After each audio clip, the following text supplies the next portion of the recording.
Hello, beautiful children of all ages. It's time for crazy Mrs. Miller, who's a little unorganized today, to do another story, another one of her favorite stories. And I know you're like, oh, Mrs. Miller, you say that about every one of your books. But yeah, I love every one of my books because I love reading. And when I look at a book, and when I hear a book, I bring it alive in my head. And then I think of things to make it pop. So, boys and girls of all ages, one of my favorite books is Rabbit's New Rug by Judy Delton. Pictures by Mark Brown. Love Mark Brown. Love Judy Delton. So, Rabbit's New Rug.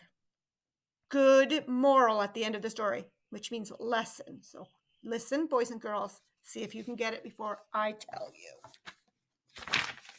Rabbit's new rug. Let me show you his rug, or her rug. But there it is. It's beautiful. It's a beautiful rug. It's just stunning. Rabbit had a new rug in his house. What's a boy? The Flora Floor Store had just delivered it. The rug had large red tulips on it and small yellow daisies. It had green leaves and light blue snapdragons. Rabbit clapped his paws together. My new rug is so pretty. I'll call my friends over to see it.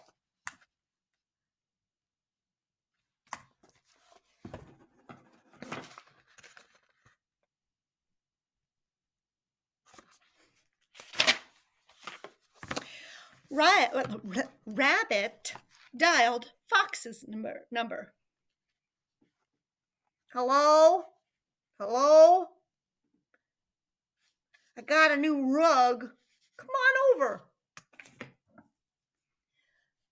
Ooh, a new rug? Well, I'll be over as soon as my strawberry jam is cooked, he said.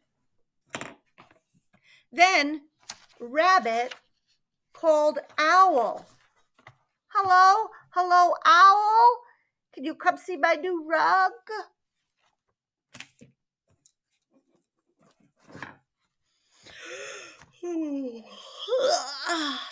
I'll come over as soon as I finish my nap, he said sleepily, looking at his watch.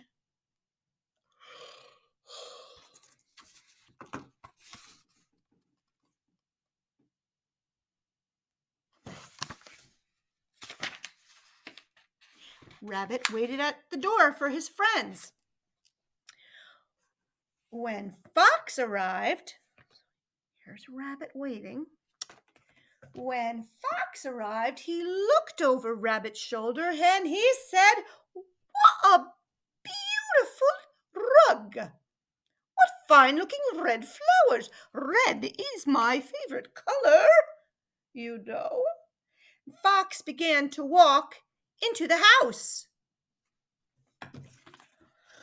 "Don't walk on the rug!" shouted Rabbit, holding up a paw.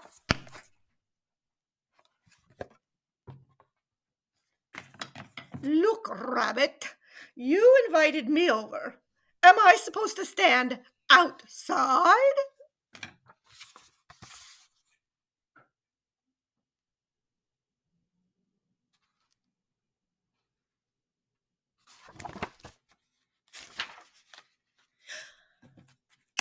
"Walk along the edges of the room, then," said Rabbit. "Don't step on the rug." Fox sighed and squeezed close to the wall. I hope you wiped your feet on the mat," scolded Rabbit. "Yeah, you really should have worn galoshes in this weather." "Rabbit, it's summer. No one wears galoshes in the summer. Here, I brought you a jar of jam." "Oh, thank you, Fox, but we better not open it. Some of them might get on my rug and leave a terrible sticky spot. Well, it wouldn't show if it fell on the red flowers, said Fox under his breath.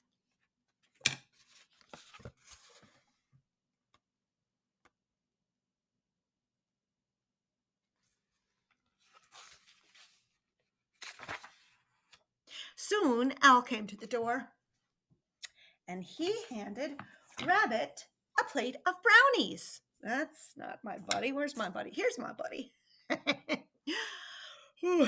From the bakery, he yawned. I wanted to bring a treat, and I didn't have time to bake so early in the day.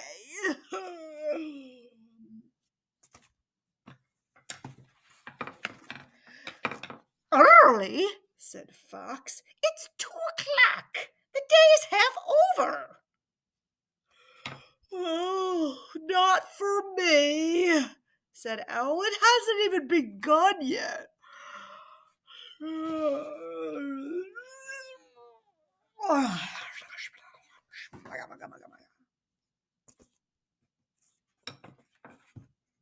Thank you for the brownies, Owl, said Rabbit. But we better not eat them. Some might spill on the crumbs, and some might get crumbs on my rug.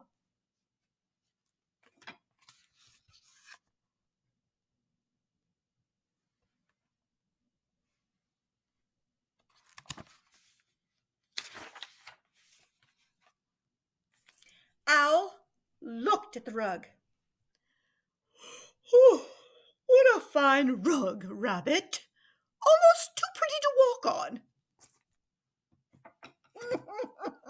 That's why I'm standing over here, said Fox. Near the wall, muttered Fox. Just then, Raccoon came by, looking in the door. Why, Rabbit, you have a new rug, he said. Then he noticed his friends leaning up against the wall. What the what? What they do? What the what? Picture.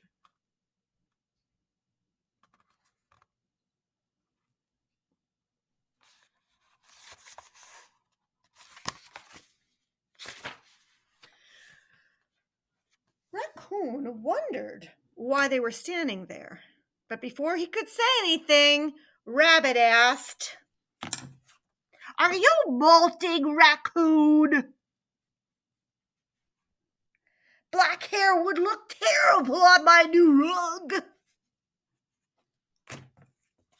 No, I'm not molting, said Raccoon.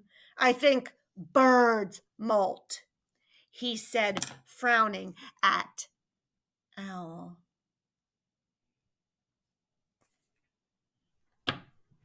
The rabbits stood in a row along the wall.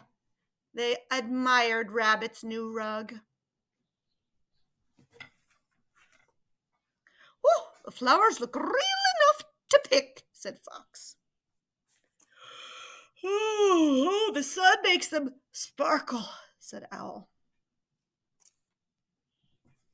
It's such a cheerful rug, said Rabbit, cheerfully or happily. Perhaps we should leave, muttered Raccoon.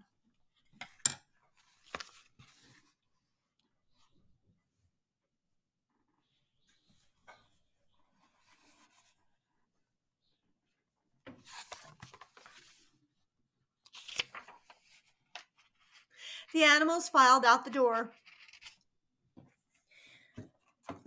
Goodbye, called Rabbit.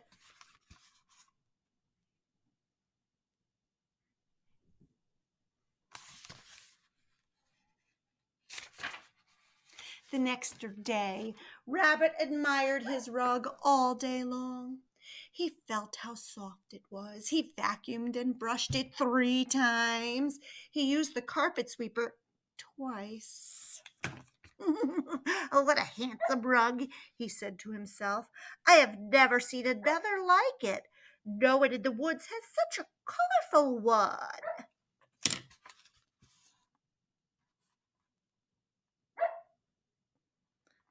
That's my dog. Hold on, I'll let her in.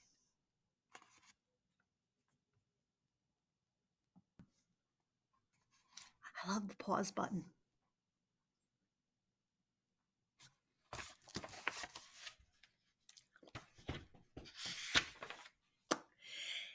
Every day, Rabbit admired his rug. Every day, he would walk around the rug so he wouldn't make footprints on it.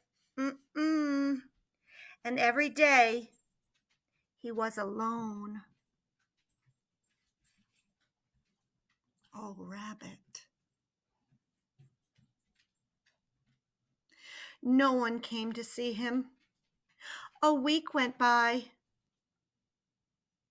One morning, Rabbit said to himself, "It sure is quiet around here. I would bake, but I may get flour on my rug. I would sew, but the threads and lint will fall over it."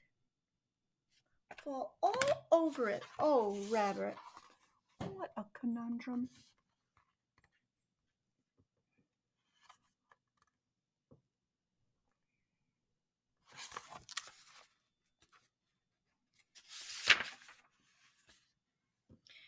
The hours grew longer and longer. Rabbit had read all of his books, and he was tired of watching TV. Tears came to his eyes. "The rug isn't much company," he said.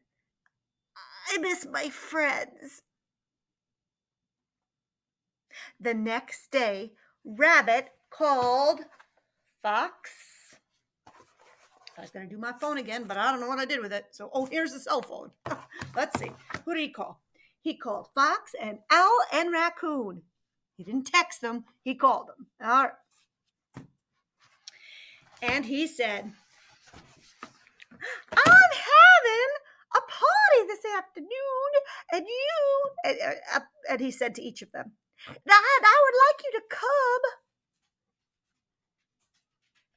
"A party," said each one in surprise. That ought to be fun. All of us squeezed up against the wall.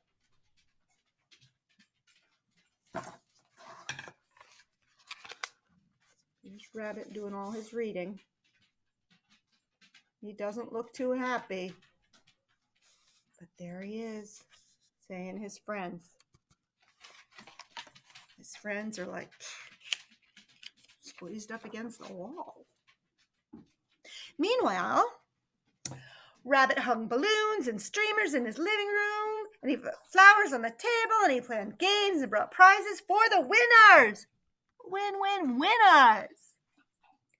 At 2:00, the animals arrived at Rabbit's house. Fox looked suspicious.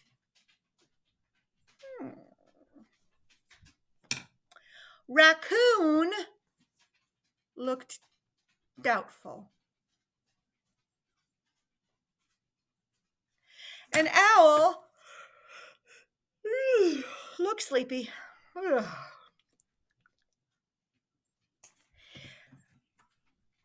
"Maybe the party's in the yard," said Raccoon, looking around.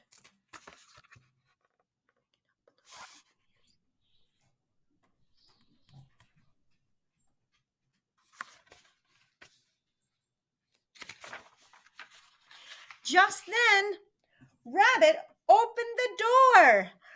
"Come in," he said happily. "I'm so glad to see you." "But," said Fox, "what about your new rug?" "What about it?" said Rabbit. "Does that mean we can walk on it?" said Raccoon. Rabbit nodded.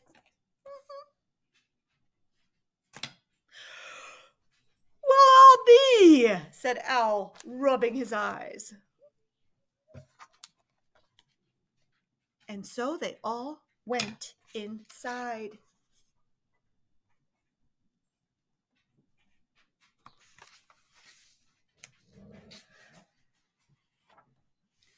The friends sang, "Old MacDonald had a farm, E-I-O." So I'm singing, "Oh yeah, they're having a good time." Alrighty, and they played Pin the Tail on the Donkey. Yay! Oh, who won? I don't know. And they laughed, and they talked, and they ate pie and cakes and nuts and candies. And Rabbit did not say anything when crumbs fell on the rug.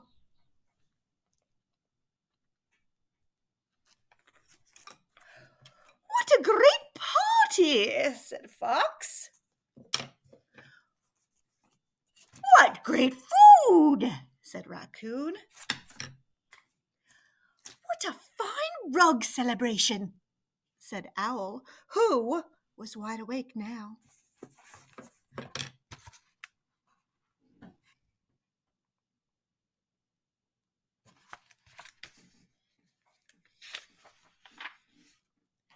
After everyone left, Rabbit sat in his rocking chair and he rocked back and forth on his new rug. He looked at the bright flowers and all the streamers and all around him he saw streamers and balloons and leftover food. Rabbit yawned and smiled. There's nothing like old friends to break in a new rug.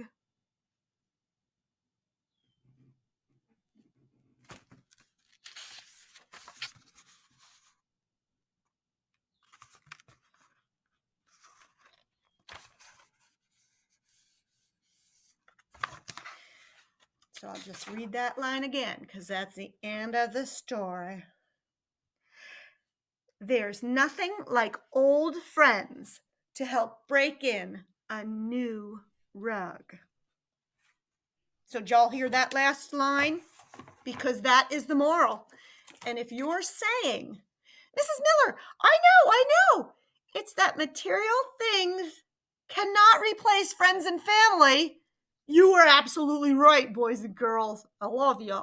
You're just so smart. You're just getting smarter every day. I love you for it. Okay? All right, boys and girls. So that's the moral. Toys and games and new things do not make you as happy as friends and family. Oh, they might for a little while. You'll be like, oh yeah, Mrs. Miller. But a game does not hug and kiss you goodnight. A toy does not make you dinner and feed your little belly. Right?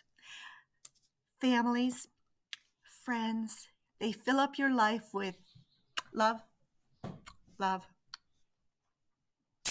love. So, boys and girls, I miss you, and we'll be together soon. I feel good about it. I feel real good about this. So, remember, boys and girls, friends and family come first. Friends and family come first. Mwah. Mrs. Miller loves you. So, do what you need to do to get smarter and keep your body healthy. And I'll see you soon. Woohoo! Love you, boys and girls. Love ya. Mwah. Mwah.